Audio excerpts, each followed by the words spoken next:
The jungle was alive with sound. Chirping insects, the rustle of leaves, the occasional growl of something unseen. But what froze Daniel Briggs in his tracks wasn't the usual chaos of the wild. It was a scream, not an animal's, but unmistakably intelligent, sharp, high-pitched, and full of terror. Daniel's pulse spiked. He tightened his grip on the machete strapped to his belt and scanned the darkness.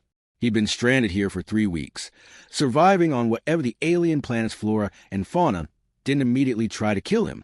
Screams like this usually meant something bad, yet something inside him, maybe stubborn humanity, wouldn't let him walk away. He followed the sound. Branches whipped his face. The underbrush tugged at his legs, but he kept moving. The screams came in bursts, weaker each time, as though the owner was running out of strength. After 10 minutes, he smelled it, smoke and roasting meat. Then he saw the fire, a clearing open before him, lit by flickering flames. Around it, a half-dozen tribal aliens danced, their bodies daubed in ash and red clay. They were lean, insectoid creatures with 4 arms each, carrying spears tipped with sharpened obsidian. Their mandibles clicked in a rhythmic chant that matched the pounding of their clawed feet, and at the center of their fire pit was the source of the screams. A girl. At least, she looked like one, though clearly not human. Her skin shimmered with pearlescent glow, like moonlight on water. Her hair was a silver cascade matted with sweat, and her eyes glowed faintly violet even through the tears. She was bound to a crude spit, held above the flames, her clothes singed, skin blistering. Daniel's stomach turned. They were roasting her alive. The girl shrieked again, and the aliens laughed, their clicking voices echoing in the night. Daniel ducked low, heart hammering.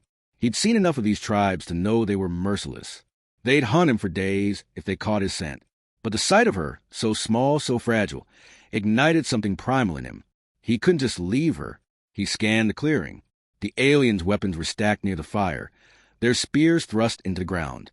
A few carried bone knives at their waists, but they were busy in their ritual. He spotted a gnarled tree leaning over the fire, its low branch dangling just above the roasting girl. He had one chance. Daniel crouched, took a deep breath, and sprinted. The jungle floor barely made a sound under his boots as he reached the tree, scrambled up the bark, and swung onto the low branch. The girl noticed him through her tears, her violet eyes widening in shock. She tried to scream again, but only a rasp came out. "Shoo!" Daniel whispered, pressing a finger to his lips. The aliens didn't notice. They were too busy stomping in their war dance, mandibles clattering like castanets. Daniel pulled his machete free and sawed at the ropes holding her wrists. The fibers were tough, but they snapped under steel. Her arms fell limp, too weak to move. He sliced through the ones on her ankles just as the branch creaked. A chunk of bark fell into the fire. One of the aliens stopped, antennae twitching. Daniel didn't wait. He scooped the girl into his arms, her body hot from burns, and leapt from a branch. He hit the ground running. HUMHN, the aliens shrieked behind him. The jungle erupted in chaos. Spears whistled past his head, one embedding in a tree trunk inches from his ear. The girl whimpered against his chest, clutching at him weakly. Daniel didn't slow down, weaving through the trees as the tribal aliens gave chase, their clawed feet tearing through the undergrowth. He ran until his lungs burned, until the fire behind him faded into darkness. Finally, he stumbled into a small hollow between 2 massive roots and dropped to his knees. The girl stirred in his arms, blinking up at him. "You human?" Her voice was faint, broken, but unmistakably melodic. "Yeah," Daniel panted. "And you're safe now." Her gaze lingered on him as though she didn't understand what safe meant. He set her down gently. The burns across her arms and legs looked raw, angry. He pulled out his canteen and dribbled water over them. She flinched but didn't resist. "Why, help me," she whispered. Daniel hesitated. Why had he? Every survival instinct screamed to avoid trouble. He'd already nearly died a dozen times since crashing here. But when he looked at her, scared, hurt, yet still alive, he found his answer. "Because you needed it," he said simply. Her lips trembled, and for a moment he thought she might cry again. Instead, she whispered, "My name, Lyra?" "Daniel," he said, offering a faint smile. He tore strips from his shirt and wrapped her wounds. She watched in silence, studying him with those glowing violet eyes, as if trying to memorize his face. When he finished, she surprised him by leaning forward and touching his cheek with trembling fingers.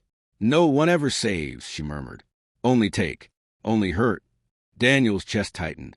He didn't know what kind of life she'd had before this, But the words carried a weight of history, slavery, maybe, or exile. Whatever it was, he wasn't about to let her go back to it. Not anymore, he promised. But promises were dangerous on this planet. A distant howl echoed through the jungle. The tribal aliens hunting. Daniel cursed under his breath. They'd never stopped looking. He stood and offered Lyra his hand. "Can you walk?" She tried, stumbled, then shook her head. Her burns were too severe. Without thinking, Daniel lifted her again, cradling her against his chest. She didn't protest, only buried her face against him as if she trusted him completely now. They moved deeper into the jungle, guided by moonlight filtering through the canopy. Hours passed, and still the hunt calls followed, closer each time. Daniel knew he couldn't outrun them forever. Finally, he reached the cliffs by the river, sheer rock dropping into roaring white water. A dead end. The alien screeches echoed from the trees. Daniel set Lyra down and gritted his teeth.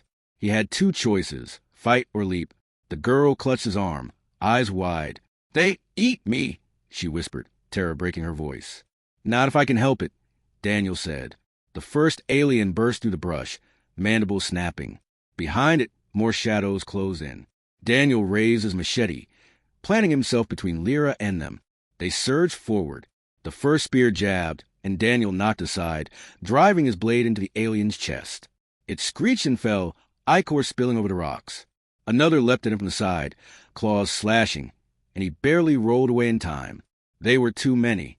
Lyra, trembling behind him, suddenly raised her hands. Her violet eyes flared brighter than before. A wave of shimmering energy burst from her, rippling through the clearing like a shock wave. The aliens shrieked as though burned, stumbling back, clutching their antennae. Daniel stared in disbelief. "You can do that?" Lyra swayed, collapsing to her knees. Not long. The aliens regrouped, fury in their movements. Daniel scooped her up again and made his choice. Without hesitation, he ran for the cliff's edge and leapt. For a heartbeat, they were weightless, falling to the moonlit air. Then the river swallowed them whole, icy water smashing into him like a wall. He fought to keep hold of Lyra as the current dragged him downstream. Branches and rocks battered his body, but he never let go. Finally, the river spat them onto a gravel bank miles away. Gasping, coughing, Daniel dragged himself and the girl onto the shore. They lay side by side, drenched and bruised, but alive. Lyra turned her head toward him, weak but smiling faintly. "You saved me twice." Daniel chuckled hoarsely, brushing wet hair from his eyes. "Guess I'm making a habit of it." She reached for his hand, fingers entwining with his. Her skin was still warm from fever and burns, but her grip was strong enough to tell him she wasn't giving up. The night stretched around them, quiet now except for the river's roar. The tribe would still hunt. The jungle would still try to kill them.